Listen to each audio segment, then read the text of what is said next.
میرے عزیز محترم دوستوں، بزرگوں، عزیزوں، اس زمانے میں مسلمان دنیا کی دولت کو اور دنیا کی چیزوں کو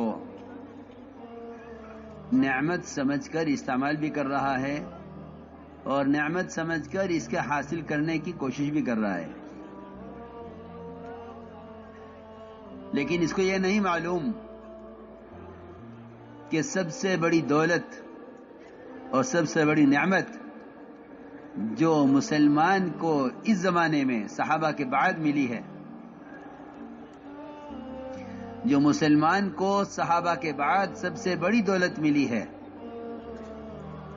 جتنی بڑی دولت کسی مخلوق کو نہیں ملی، بلکہ اگر یہ بھی کہا جائے کہ ایمان صحابہ کرام کے بعد ایمان افضلیت کے اعتبار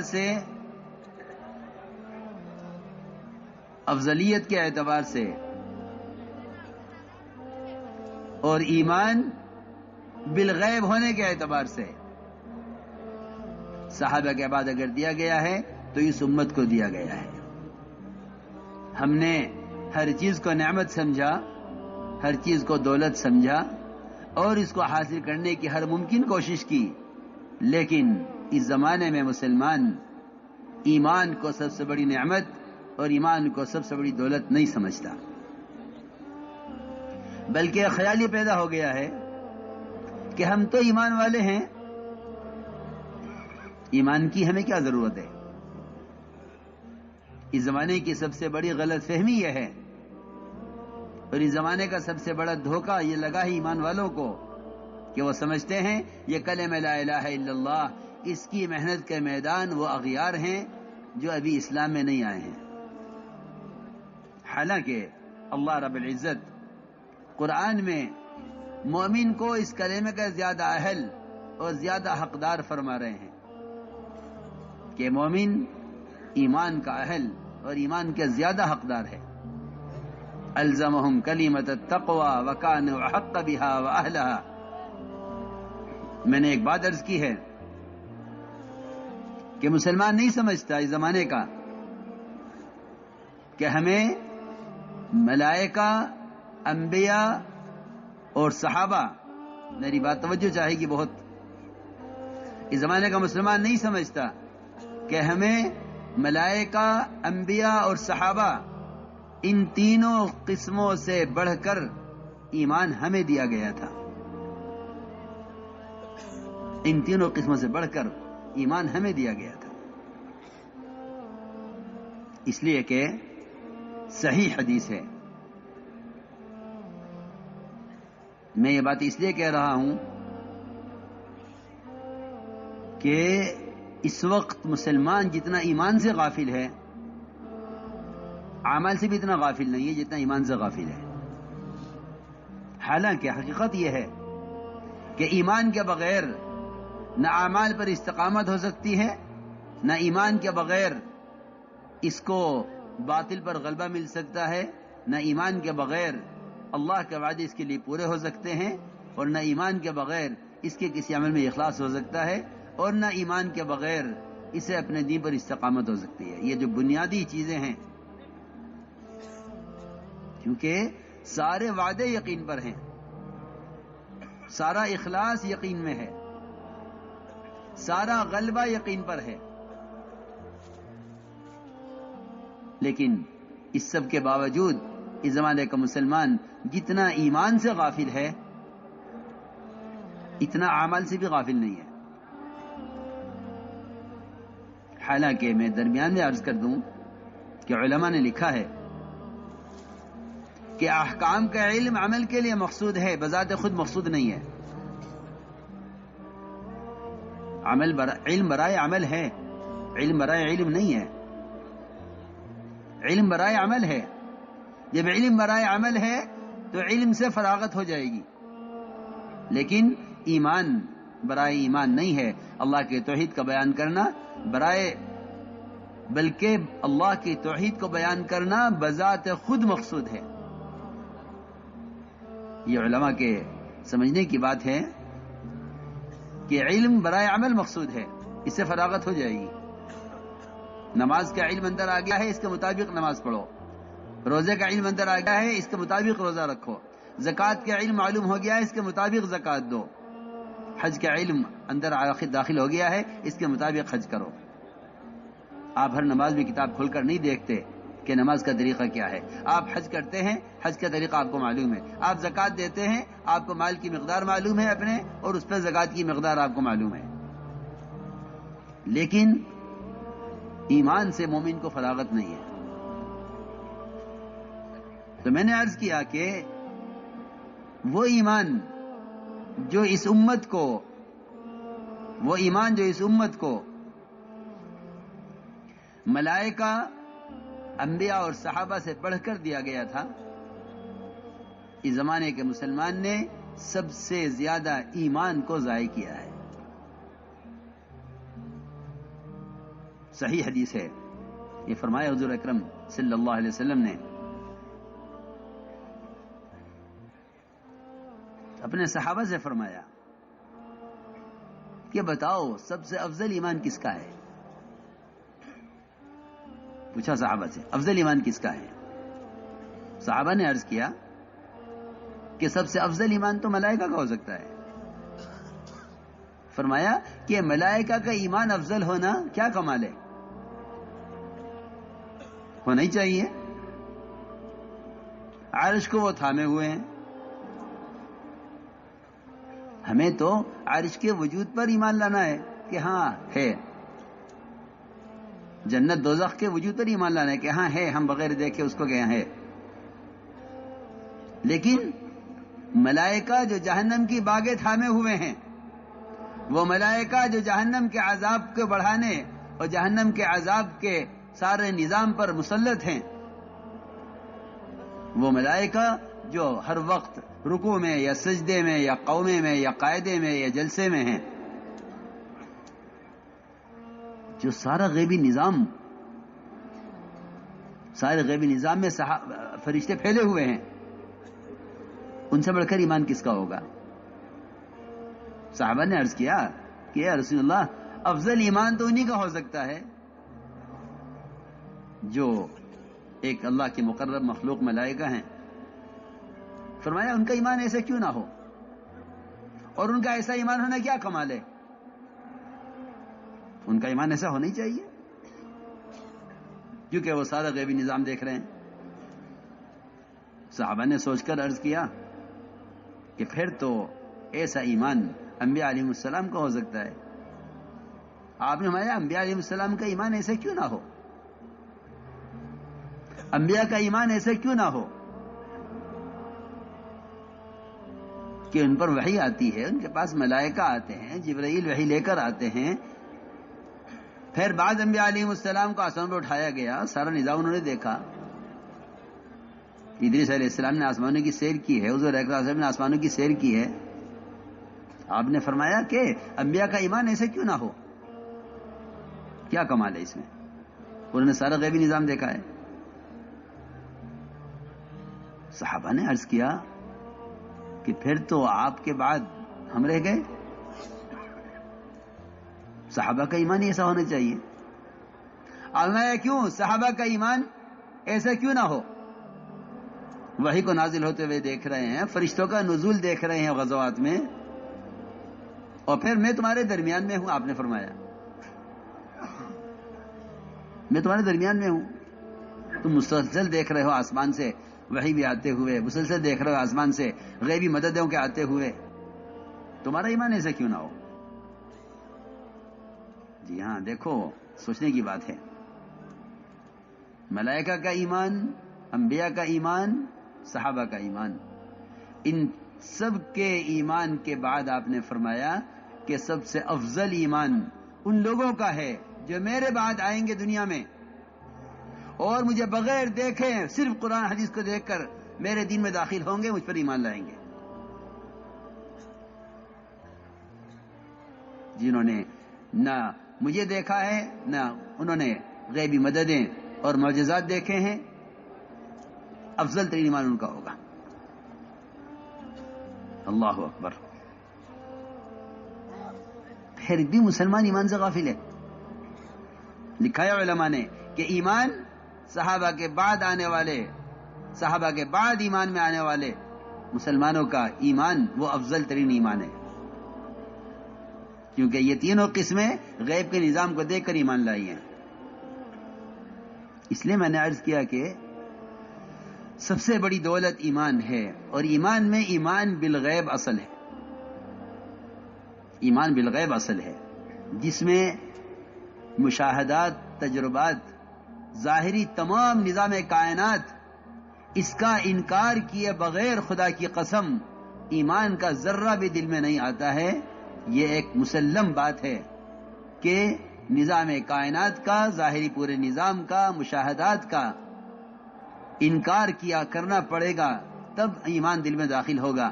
اگر نظام کائنات کو اصل سمجھتا ہے تو ایمان کی حقیقت تک کبھی، ایمان کی حقیقت کیا، ایمان کی ابتدا تک بھی کبھی رسائی نہیں ہوگی، کہ ایمان بالغیب اصل ہے. اس لیے انبیاء علیہ السلام کا سب سے پہلا کام یہ ہوا کہ انہوں نے آ کر جتنی بھی شکلیں تھیں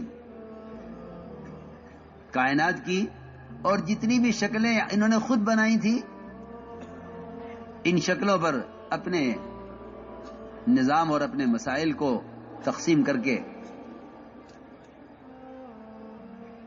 یہ شکل ہے رزق دینے والی، یہ شکل ہے اولاد دینے والی، یہ شکل ہے بارش دینے والی، یہ شکل ہے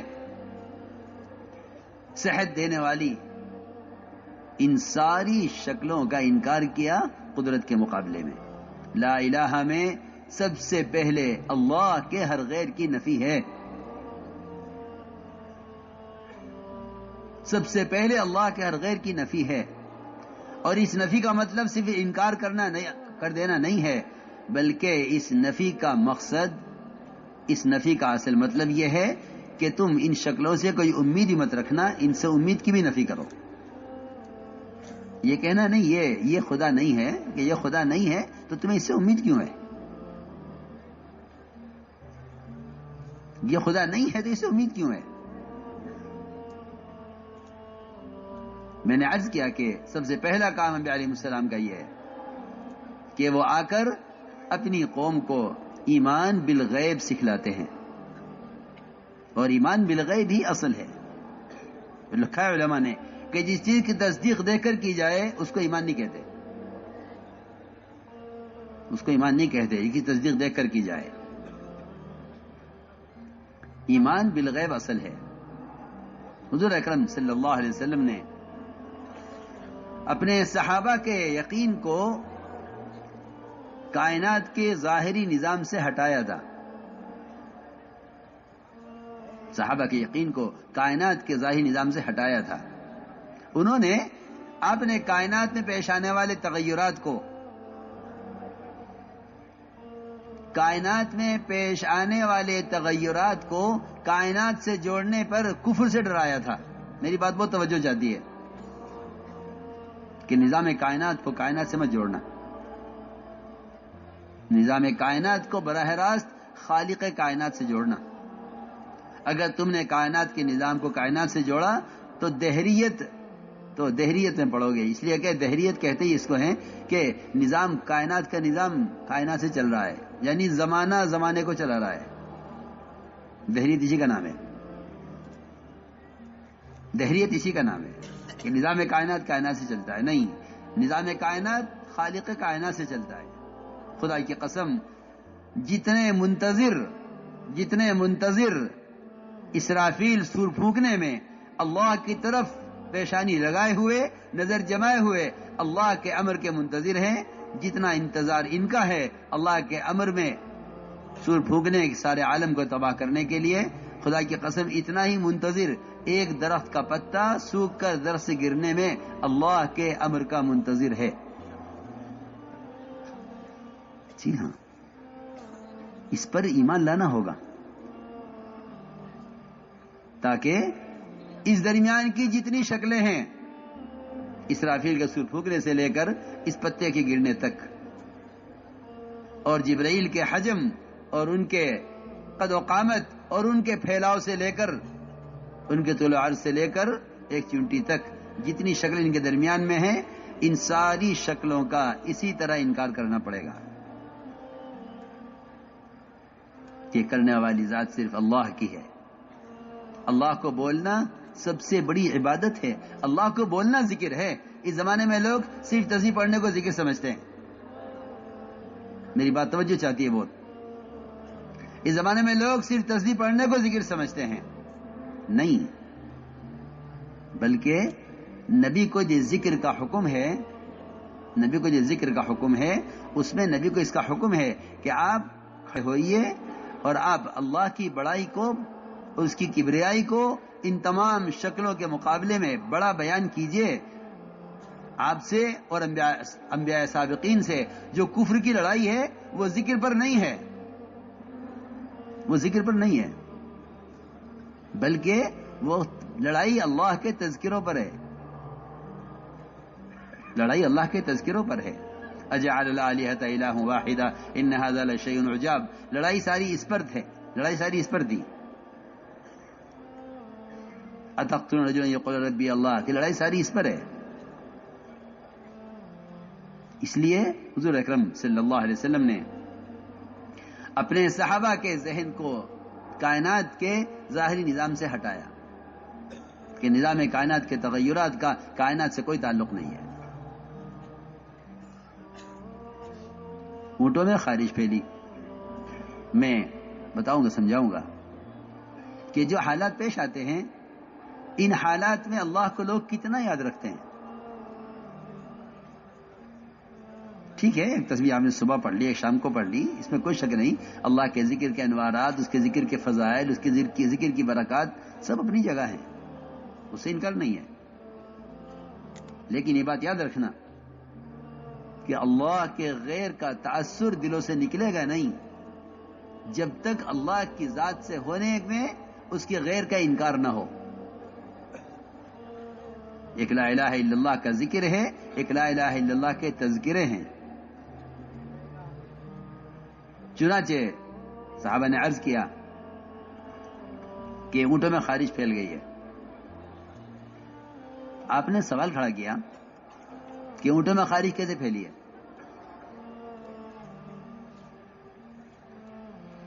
صحابی نے جواب دیا کہ ایک اونٹ کو ہوئی تھی، سب کو ہو گئی۔ یہ کہ نہیں، یہ بات کلمے کے اور ایمان کے بالکل خلاف ہے۔ یہ اللہ کی قدرت کا انکار کر دینا ہے۔ جی ہاں، پکی بات ہے، یہ قدرت کا انکار کر دینا ہے کہ ایک کو ہوئی تھی پھر سب کو ہو گئی۔ فرمایا آپ نے کہ اگر اس ایک سے سب کو خارش ہوئی ہے تو پہلے اونٹ کو خارش کہاں سے ہوئی؟ یہ بتلاؤ۔ نعوذ باللہ، نعوذ باللہ، یہ کہنا کہ پہلے اونٹ کو اللہ کے حکم سے ہوئی، باقی کو اونٹوں سے ہو گئی، یہ نظام قدرت کا نظام کہلانے کے قابل نہیں ہے۔ یہ نظام قدرت کا نظام کہنے کے قابل نہیں ہے کہ ایک اونٹ کو خارش ہو گئی تھی پھر سب کو ہو گئی۔ نعوذ باللہ، اللہ تو ایک کو چاہتے تھے مگر سب کو ہو گئی، نہیں، اس کی کوئی گنجائش نہیں ہے۔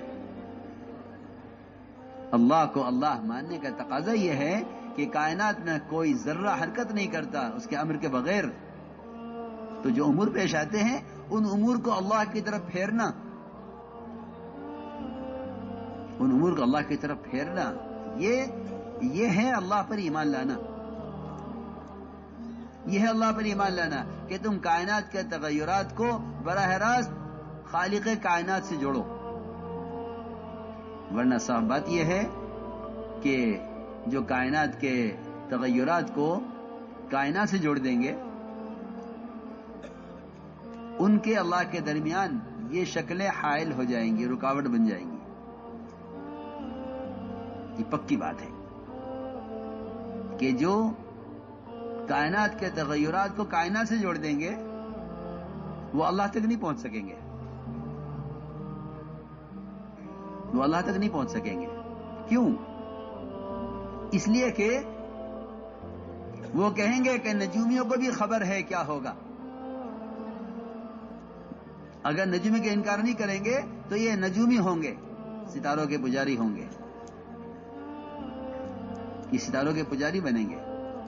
اگر یہ زمین سے ہونے کا انکار نہیں کریں گے تو یہ زمین کے پجاری بنیں گے، اور دوسروں کو بھی کہیں گے آؤ تم بھی ہمارے ساتھ زمین کا شکریہ ادا کرو کہ زمین غلہ دے رہی ہے. میں بہت اہم بات کہہ رہا ہوں. عقائد بگڑتے ہیں نظام کائنات کو کائنات سے جوڑنے کی وجہ سے. عقیدہ بگڑتا ہے نظام کائنات کو کائنات سے جوڑنے کی وجہ سے.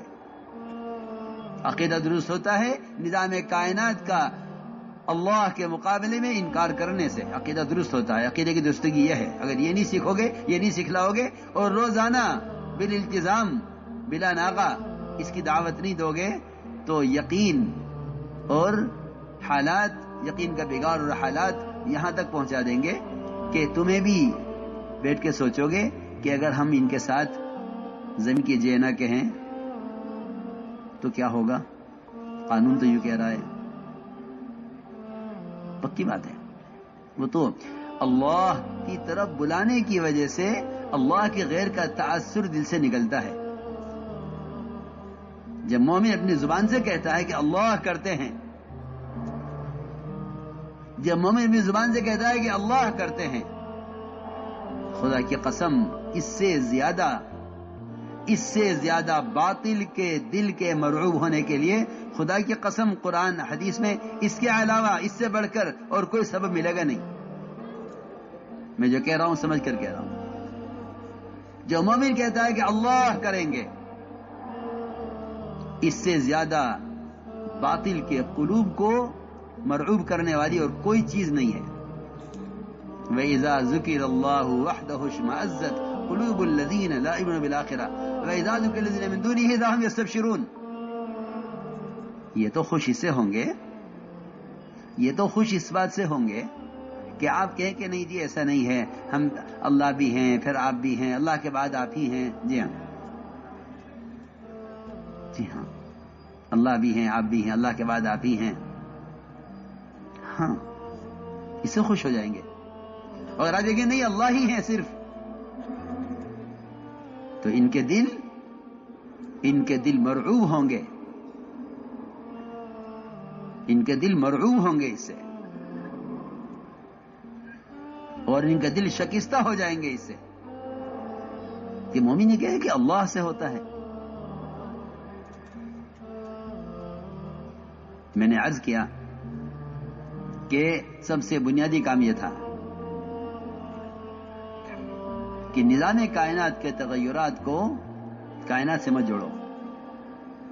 اللہ تعالیٰ نظام کائنات کو بدلتے ہی اس لیے ہیں تاکہ دیکھیں کہ مسلمان اس بارے میں کیا کہتا ہے.